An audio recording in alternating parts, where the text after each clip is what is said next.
It's back to school season and Clorox is donating 2 million disinfecting wipes to classrooms across America. Because back to school means things can get a little bit messy. Just ask second grade teacher Mr. Torres. Put me and just one Clorox wipe on a team? We can take on crayon smudges, sticky fingerprints on every surface, sneezes on the door handle, juice box explosion by the sink, snack crumbs, and don't even get me started on the bathroom passes. Clorox disinfecting wipes. Teacher's #1 wipe. Think about it. Bathroom passes. Clean feels good. Based on unit sales data. Good night, itchy eyes. Good night, sudden sneeze. Good night to your symptoms of allergies. Xyzal is the allergy medicine you take before bed. It provides powerful relief while you rest your head. Not just all night, but all the next day. Xyzal keeps working, keeping allergies at bay.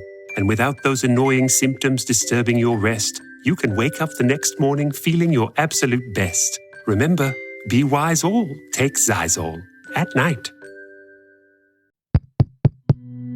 This show is part of the Head Stuff Podcast Network. Hello there, Grace Alice here, just popping in your ears to say I really hope you're enjoying the G-Spot, and we have a treat for you. You're about to hear a teaser of one of our bonus episodes. So if you like what you hear, you can go and get loads more where that came from. If you sign up to Head Stuff Plus, you get my weekly bonus episodes, so that's double the G-Spot content you're going to get. You get ad-free listening, you get access to the bonus content of all the other Head Stuff podcasts as well, and there's some brilliant ones. And of course, it's an amazing way to support the G-Spot, which I truly, truly appreciate. All you have to do is head over to headstuffpodcast.com, sign up for as little as €5 plus VAT per month. Enjoy! You know, even if we take the example of a partner being, and actually this is something we touched on quite, I would say more than touched on, addressed in this episode about, you know, even the unfair division of labour within relationships where, again, often the woman, which research shows, will be doing a lot more in the relationship with physical labour, childcare, emotional labour, all of that. And sometimes they'll have a male partner who doesn't acknowledge that this division is there or doesn't know, and maybe feels entitled to sex that their female partner doesn't want to give them because there's a resentment growing, right? So even if we just take that for a second, I work with a lot of women who are in that situation. Accepting that dynamic of you doing way more than your partner. What's the cost and payoff of that? So the cost, we know, and we can often be very focused on the cost, which we should be, right? But the payoff is important too in order to understand our decisions. So the cost is you've less energy, you're less happy in the relationship, your connection is being fractured by this, your general health and well-being is being affected. Like there are so many costs to being in a relationship like that. The payoff, and what is the payoff? And I can't answer this for every person. It's going to be context specific. But often the payoff is that, well, it's just easier to be in this relationship than be single. Or, you know, I feel needed, which is a good feeling.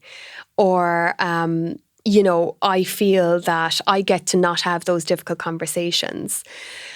So we need to look at the payoff. If we're not asking ourselves what is the payoff, we're not being fully honest with ourselves about the decisions we're making. Therefore, we can't make more informed, empowered decisions because you have to weigh up the cost and the payoff. And it just starts with being honest with yourself. It doesn't start with having all the answers. It starts with being honest. So for me, looking back at those relationships, I had to look at what was the payoff of accepting some of that behaviour. So the payoff was I felt loved, I felt special. The payoff was I felt seen. The payoff was I felt, I suppose, I don't know, is excitement the right word, but the intensity of really turbulent relationships where the lows are really low, but the highs are euphoric. And I've said this before so many times that is intoxicating in the moment, but then it becomes really unsustainable. So the payoff of all of this was that, yeah, I got to feel loved and seen by this person. And I got to receive attention from them, and that made me feel validated and good about myself, and it made me feel, again, special, lovable, all of that. That can sound really sticky and horrible and messy because I was with someone who's literally abusing me. And then I'm here saying, well, the payoff was I felt loved. But that, I had to be honest about that. That is why I stayed in that relationship. But when I started weighing up the cost and the payoff, it obviously clicked on a subconscious level at the time that the cost was way too high for this temporary payoff. And it ended, and both relationships ended, thank fucking God. So now I'm all about the cost and the payoff.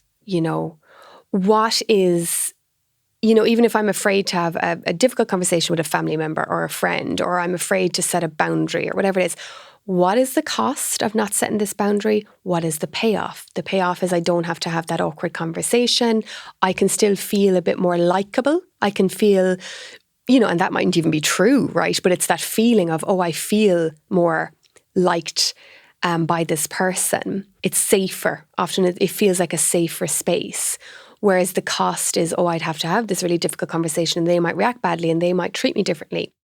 But you have to be weighing up, okay, but what is the long-term payoff and cost? Short-term versus long-term. So for me, it was really important to reflect on what kept me in those relationships. Why did I think I deserved that kind of love? Why did I think that was love? And that took a while. And a lot of it came down to, again, self-esteem, self-worth. I also didn't know I was autistic. So there was always a feeling of being a little bit different and maybe thinking a little bit differently, of feeling a little bit differently and more intensely about certain things. Taking people at their word a lot. So quite easily manipulated when I was younger. But I didn't have a diagnosis. I didn't know any of that. So wanting to feel seen and validated and desirable and all of these things was like top of my list. Whereas those priorities changed as I got older.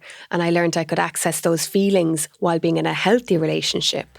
That it didn't have to cost me so much to get those lovely feelings.